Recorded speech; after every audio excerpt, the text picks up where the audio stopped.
Hello, ladies and gentlemen, and welcome to another episode of Tigers Talk Rugby. Before we get started, if you are watching on Facebook or YouTube, we are on podcasting platforms, which include Anchor, Breaker, Google Podcasts, Apple Podcasts, Overcast, Pocket Cast, Radio Public, and Spotify.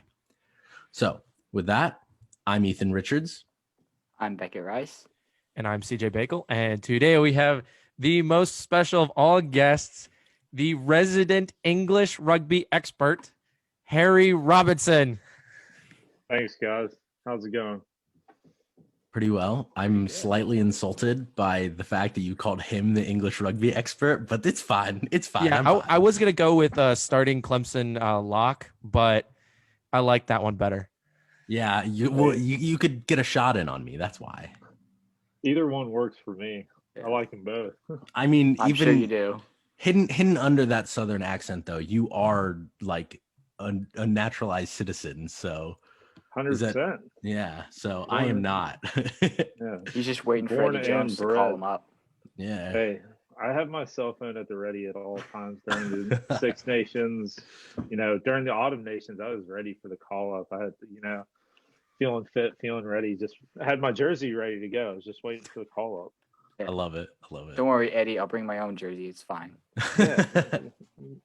It's like I'm not even there. Just give me a cap and I'm good.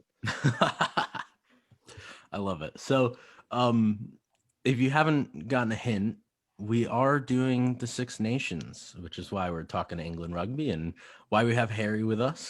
Because I know we were talking the other day and he was like, you got to have me on to talk England versus Scotland. I was like, well, we could do that. That's a thing.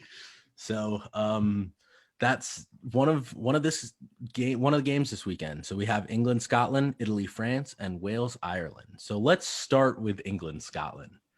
I am so hyped for this game.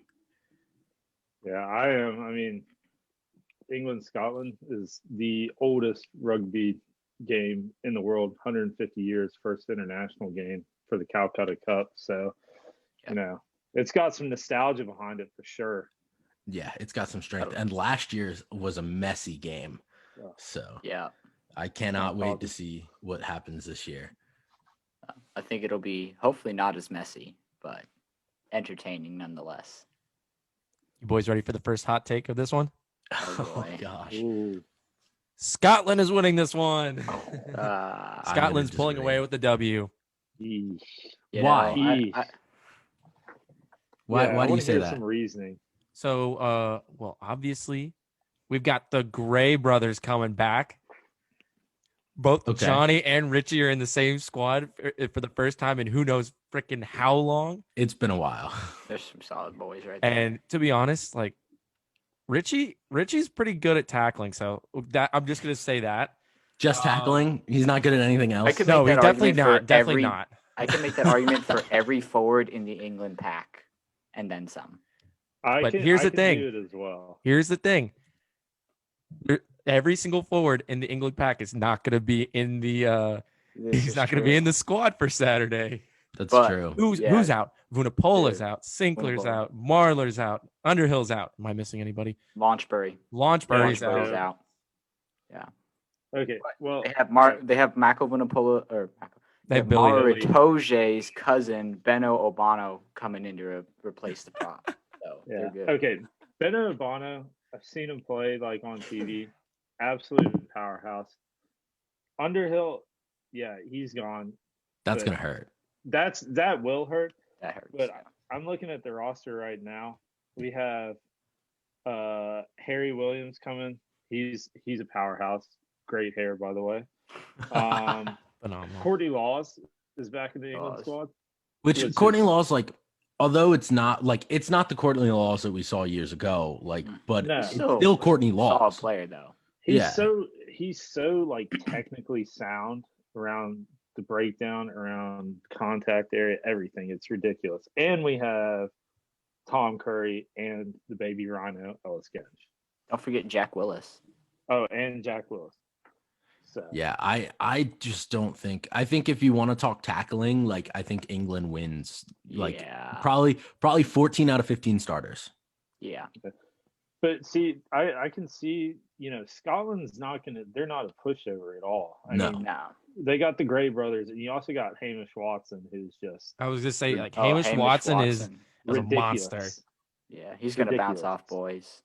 I mean, he's. I He mean, always- I hate to say this, but I want to see Owen Farrell try to take him high and just get bounced. Learn a lesson or I two. could see it. So I think the weather is going to play more impact on this game. If it is a nice day and a beautiful weather for rugby, like I think England's going to put a handle on Scotland, like in a much more sound manner than the challenge that will be a rainy, wet, messy, muddy game. Keep in mind, I think they are playing it. Yeah, I'd agree with that. So it is going to be probably wet, rainy, muddy. Probably. Do you say they're playing at Murrayfield? Yeah, I Is- think. No, they're at Twickenham. They're at Twickenham. I was about to say, I Oh, believe my they're at bad. Twickenham Are this they year. at Twickenham? Yes, they're at Oh, Twickenham. Yes, because last year because was in last Edinburgh. year- Yeah, that's my last year bad. they I were just at looked at Murrayfield. I looked at whatever like Google schedule has, and they have Scotland in the home spot. Yeah, no, that was But that was that's- last year. Last year was they played in Edinburgh, and that's when it was like super cold and it was super rainy, and it Yeah. was like the wind was insane that you Terrible. could hear it on the cameras while you were watching the game. Mhm. Twickenham. See, Twickenham is. I mean, God, it's called the French call it the Temple, but I don't know. I don't know how it would be, without any fans, because That's true. Yeah. that in my mind plays a factor, because you get 80,000 or however many people Twickenham holds, and you get them all singing "Swing Low, Sweet Chariot." It's ridiculous. Yeah. Yeah. I mean, that is. But then again, you go to Murrayfield, and you got them playing Scotland the Brave and all of that on the pipes. It's again ridiculous. Yeah. I Yeah. think I still just like, since we're cutting out the fans, like I would say you just place it like it's a mutual ground match. Here's the thing, though. Yeah. Since 2000, when the Six Nations became the Six Nations, when Italy was added in, excluding playing in Rome, Scotland have only won 3 away games. Cool. Oh, damn, that's a If you don't count Rome, they've only won 3 away games. Wow. They don't win away from home a lot. I still think Scotland's gonna win this game. You see, I think there's just too much stacked up against them right now. But Wanna put some- They Yeah. don't, dude. They don't have Duncan Weir. What are they gonna do? They don't have Duncan Weir. So But I'm they gonna, do have Finn Russell. I will say that. all right, I'm gonna cut us here on this conversation with final predictions from, obviously we know CJ's. Yeah. They're Harry. gonna win by at least a try. Okay. Harry. I got to go England on this one. Of course. I'm gonna go by exactly, but No I'm bias. gonna go. I'm gonna go by 2. I'm gonna go by 3 tries, 2 to 3 tries on this one. Okay. So do you think they'll get the bonus point? Is that like, I'm gonna say yes, because this is a big Six Nations, and with everything going on, I think they're gonna come out, everybody, regardless. But I really think Eddie Jones has got them fired up, and they're gonna come out guns blazing. absolutely. I Beckett? I'm also going with England. I'm gonna say about somewhere around the same as Harry. I was thinking about 31-21, 31-24. So about a possibility for a losing bonus point for Scotland. Yeah, I was gonna say I think it's an England win with both teams getting a bonus point. Mm. So Yeah, I like depending that. on the weather. If Yeah. if it's poor weather, I didn't look it up. I don't know what the weather is going to be in Twickenham in however many days from now. But I think it's going to be a bonus point for both teams. But I think it's going to be an England win. 11:45 on Saturday Eastern. Moving it forward to probably the fastest discussion we'll have: Italy, France. Oh, Italy's gonna win this 100%. What are you talking about? This isn't even a discussion right now. No discussion. No discussion needed. All right, no. next one. I think that's going to be a bonus point win for France. Harry was saying before the episode something about Italy's scoring in the last couple years. It's been I mean, they score, but the thing is like, if you look at the last time they won a Six Nations game, which is, I think Ethan said 8 years ago, it's Yeah. like I can't do the math, but it's 800 days or something like played- seven. Since their last win against Scotland, they played 22 matches, lost all of them, and they only have 2 points from all 22 matches. Right. Yeah. It's rough. So, Yeah. I think it's safe to say that France is gonna. This is a great warm up for France entering the Six Nations. Especially considering they're missing Untamak and Fakatawa are out.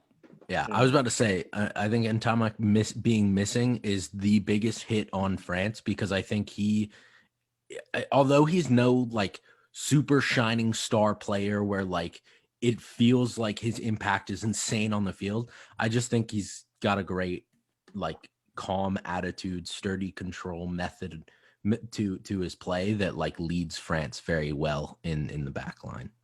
I'd have to agree with that, yeah. So I think the only thing that Italy has going for them in this game is Tommaso Allen. That's it. I He's would say probably Paolo gonna Garbisi as well. Yeah, okay, fair enough. But I think Tommaso Allen is going to probably do a little bit of flair. Everybody's going to be like, oh, yeah, he's really good. And then they're probably going to give up like 30 plus points. I would love to see Italy put points on though. Like Yeah, that's what I want to see. I think They with hold it Allen close, and that'd be Garbisi- amazing. Yeah. I think with Allen and Garbisi, they just get in close enough, get some penalties, they'll put up a couple points. But the fact that they're missing Manozzi, Pellegri, Stain, and the team is like there's only 4 players in the team that they're bringing that have 30 or more caps. So it's a very young team in experience. I think if anything, this is the team for Italy to make a statement with. Do you know Pellegrini's Irish? He's either I think Irish I had or heard Welsh. something. I had heard something about that he's Yeah. Definitely I not did a not somewhere know from the that. home nations. He's from one of the home nations, and I talked to my dad about this because I was like, that doesn't sound right. Like, I was like, hang on. I was like, I've seen him play somewhere else. But Did you know? he qualified on like his grandmother or something's Italian or something just wild like that. Hey, to play internationally, you do what you can. Do what you gotta do. Exactly. I mean, half the England squads I mean, at True. one point was South African and New Zealand, from South Africa and New Zealand. Yeah. you talk about the Scottish squad right there, bud. Oh, well, I mean, Dylan Hartley, Yeah. Kiwi. Yeah. I think Sam Underhill could have played for the U.S. He was born in Dayton, Ohio. He was, yeah, Mhm. he was. Very sad. One of my favorite players. I wish he was playing for U.S. But I mean, when you spend most of your life in the other country, like that's kind of Yeah. fair enough. Yeah. So, final thoughts on what's your winner, what's your call, CJ? I'm going to say France like 34-ish. And then Italy maybe 9. They'll get 3 penalties. Wow. Okay. Harry? I'm definitely going France on this one. I'm not sure about how much. It just depends, how Italy wants to turn up to the game. Yeah. I'm going to go France about somewhere around 40-10. Maybe Italy in the last couple minutes sneak in a try if like France like, all right, we're up big, so who cares? Yeah, I'm going to go with a France bonus point victory here. So, last but not least, I think is the biggest game of the week in terms of contest. I think Wales versus Ireland is going to be the closest match this week. I think this is going to be the toughest call. This is my personal opinion. I think they're the most evenly matched up teams. No bias here, but I think they will be competing for second place in this tournament. So this is something funny about this game. I was looking up earlier all the players that are injured or took themselves out, like Joe Marler. So for Ireland, they're missing Caelan Dorse and Quinn Roux, and they're missing Jacob Stockdale as well. So I Googled what his injury was, and the first 4 links was Jacob Stockdale, double homicide, cannot plead insanity. And I was like, I think this might be a different Jacob Stockdale. Oh, yeah, no, not the same guy. I would hope. I would hope, yeah. He just has a knee injury, I think. So I really think this one could go either way. I do too. Because and I'll tell you why is because you know, Warren Gatlin stepped down as the Welsh coach. He's retiring. He's retired and he's focusing on the Lions tour.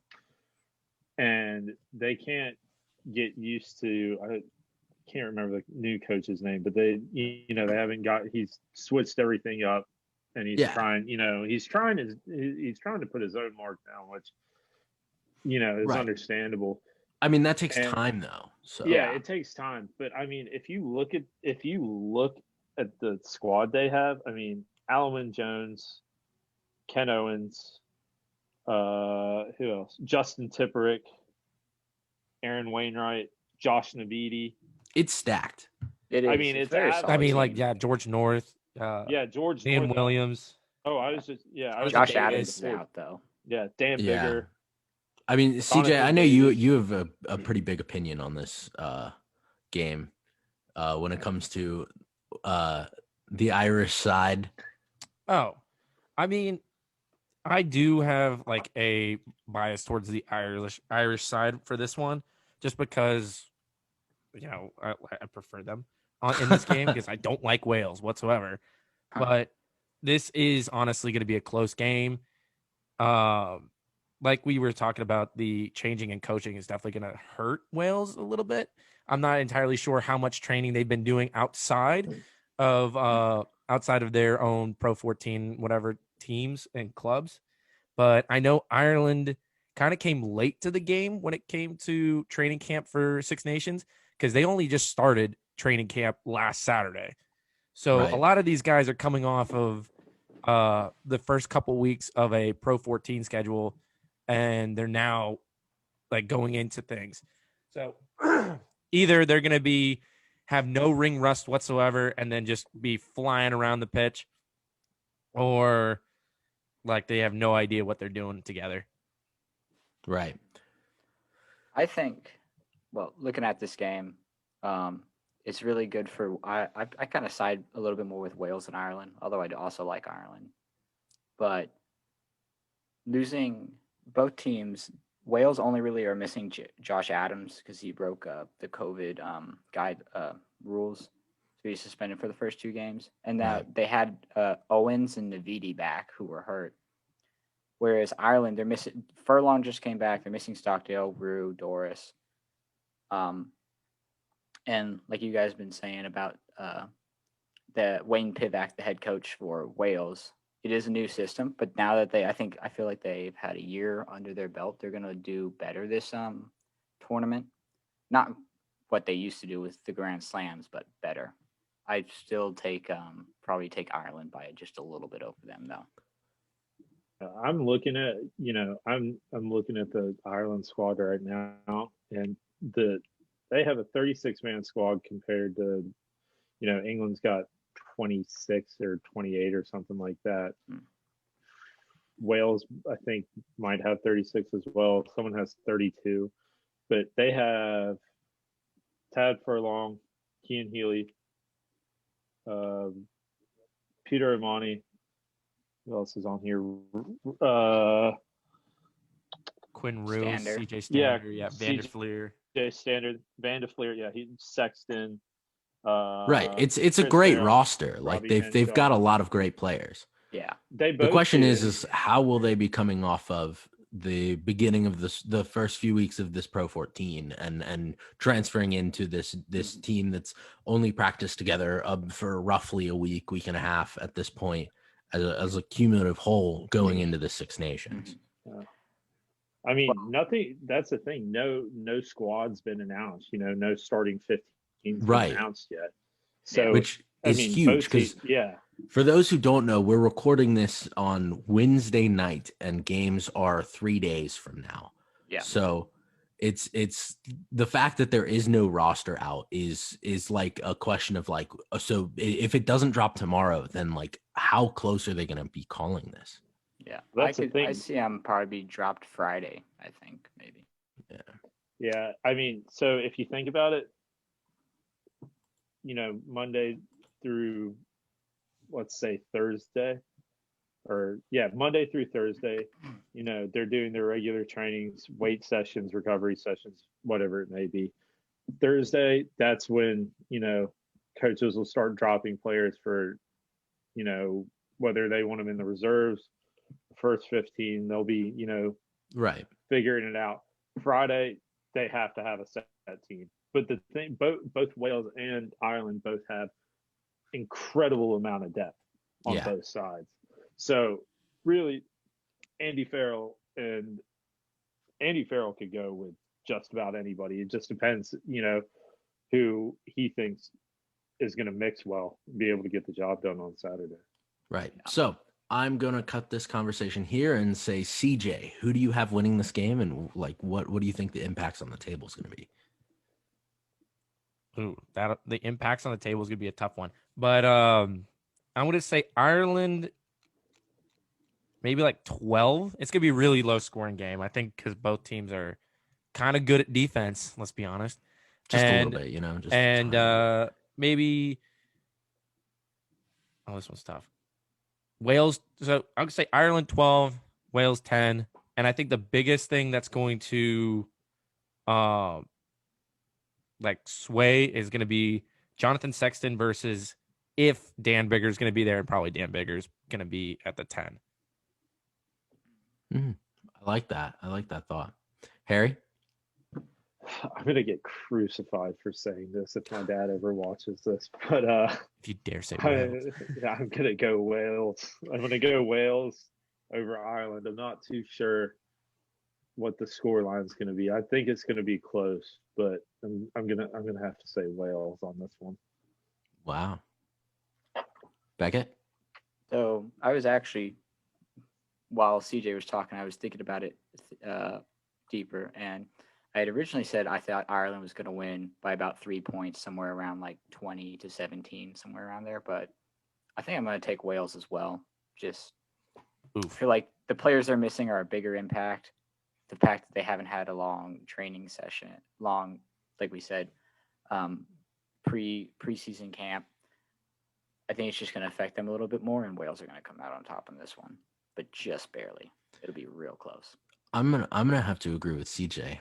I think Ireland's going to take it, and I think it's going to be very close. I think it's going to be a bonus point loss for Wales. But the reason why I say that is because of the Pro 14. Because the Pro 14 has started and a lot of these players have gotten Saturdays in and game time in the last couple weeks, I think they're going to come into this week already on some sort of schedule that's already season, and their mindset's going to be there, and they're going to come into the game swinging. They're going to score early, and it's going to be a catch-up game for Wales until the last couple minutes. I think it's going to be a close game. Correct me if I'm wrong. Doesn't Wales also have teams in the Pro 14? Yeah, they do. But I don't believe that as many players on the Welsh team play in the Pro 14 specifically. Is that correct? And Ospreys. Yeah. It's either most of them. Well, Ospreys. Yeah. And Cardiff. And Cardiff. Yeah. The Cardiff Blues. But a lot of these guys on the Ireland squad play together because a lot of them either play for Leinster or Munster. So yeah. Or Ulster. I mean, definitely, or Ulster or Connacht, but it's yeah. I think for the most part, Wales though has not as strict, but pretty similar to Ireland that you had to play for a province. Obviously, the one exception I can think of is Nick Tompkins, but I think it was something like he had only been playing in England for a few months before he got capped, so they let it go. Yeah, there's ways to get around that. I know. I think for England, it's extremely strict. You have to play for an English club no matter what. And there's only been one exception. That was for the great one, Johnny Wilkinson, when he played. Yeah. When he went and played for Toulon. Yeah. But that was, that was at the end of it. Yeah, the great one. But that was towards the end of his career. And, nobody's going to say no to him. Yeah. Right. Yeah. He could waltz into the RFU and just say, "Hey, I'm playing this weekend." They'd be like, "Oh, yep, here's your seat." Fair enough, Johnny. Yeah. And jersey. Would he bring his own jersey? He wouldn't have to. He probably has about 1,000 of them. He'd show up ready, training on Friday night. The captain's run, not even in the squad. Yeah. Be like, He'd right, probably boys. show up. He'd probably show up and like, everybody, this is the jersey you're wearing. We're wearing tomorrow, and they're like, all right, Johnny, Yeah. whatever you Yeah. say. Yep. So, All right. now let's look a little further. Just take one moment. I want everybody to kind of give me what they believe the rundown of the table is going to be. For me, I think it's going to be England, and then you're going to see a battle between Wales and Ireland for whomever takes second or third, and that'll be decided this weekend, like genuinely. And then I think you'll see Scotland above France. I want, I just want to see Scotland win. I want them to beat France. Fair enough. Oh yeah, because nobody likes the French, right? Well, yeah, It's like the lesser of two Yeah. evils for you. yeah. Well, I mean, considering that I do have some Scottish in me. As long as wee bit. France doesn't win anything, I'm very happy. But and then of course Italy at the bottom of the table. Of course. Poor Italy. Poor Sad Italy. CJ? Maybe in another 8 years they'll win a game. Who knows? So my table is probably going to look England at number 1, Ireland at number 2. And the only reason why I say that is because I think that Scotland's going to be England, right? But England's going to get maybe the bonus point in this one, right? And I think Ireland playing Wales and not getting the bonus point in that is going to hurt them later on when England plays Ireland and probably will beat them. So I'm going to go then England, Ireland, probably Wales after that. I want to do Scotland over France and then Italy, unfortunately, at the bottom. Okay. I really want to hear Harry's now. Okay. He's probably going to be All like, England's number 1, England's number 2, England's number 3. England It's Grand 4 and Slam. 5 No, and then I'm Italy. England Grand Slam, exactly. Yeah, in my dreams. I would love In to my- see it. Yeah. 2016 was the last time we did it. And before that, it was 2003 when we won the World Cup. Yeah. But that is very far out of reach, I think. Well, not very far, but it's out of reach this go around. I'm going England, number 1. I'm going to go Ireland, number 2. See, now It gets hard, right? Now it gets hard. See, I want Scotland to be number 3, but I just, you know what? I'm going to go Scotland number 3 because Wales hasn't impressed me lately. So I'm going to go Scotland 3, Wales over France. Well, no, I take that back. France over Wales, sadly, and then Italy at the bottom. Okay. I think France is just the French forward pack is just ridiculous. They're Andre Dupont, their scrum half. I think that's his name. Antoine Dupont. Antoine, yeah, I knew it started with an A, but I've seen him play and he's just ridiculous. Beckett. All right, so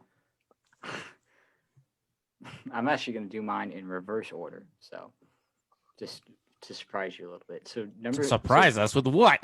Dead last is Italy. Oh, we're going to followed put by- England there? Followed by Wales in 5th, Scotland in 4th, Ireland in 3rd, and now number 2, I'm putting England and France at number 1. Wow. The only reason France didn't win last year is because they lost to Scotland. You know how we were Which- talking about having some extremely hot takes that we shouldn't probably talk about on the podcast, and one of them was having Italy win? That's another one, bud. Having France win, I think they've got it. I think they finally have some consistency in their team with Fabien Gauthier. I think there's a coach. Their forward pack, like Harry said, they're crazy, and the only players they're missing are Untamak and Vakatawa, and they do have Matthew Jalabert to replace Untamak. So, and we saw their depth in the last Autumn Nations where they lost by 3 with like effectively their second, third squad against England. We're gonna have some words about that, Beckett. We're gonna have some very strong words. Watch France lose to Italy this weekend, and then we'll see what happens. That's Oh, all. If That's okay, all. if Italy that's beats a hot France, take, but I'm if just Italy saying. beats France, Italy's winning the whole thing. We can all go That home would at that be- point. okay.